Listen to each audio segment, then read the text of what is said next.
যে কিয়ামতের দিনের দরকার ছিল? কিয়ামতের দিনটা না থাকতো তাহলে কোনো জালেমের বিচার হতো না। দুনিয়াতে যত জালেম পার পেয়ে গেছে এদের কোনো বিচার হতো না। আর দুনিয়াতে যত মাজলুম আজকে নিপীড়িত নির্যাতিত এদের কোনো সমাধান ন্যায় বিচার হতো না যদি কিয়ামতের মাঠ না থাকতো। তবে ওই দিনের জন্য আমরা অপেক্ষা করি। ওই দিন সবকিছুর ফয়সালা হয়ে যাবে ইনশাআল্লাহ আযজা ওয়া জাল। কিভাবে হবে?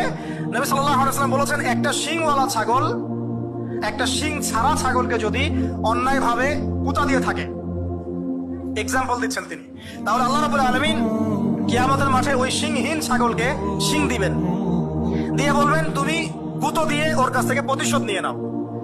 ন্যায় বিচার কেমন হবে বোঝানোর জন্য এই এক্সাম্পলটা দেওয়া হয়েছে।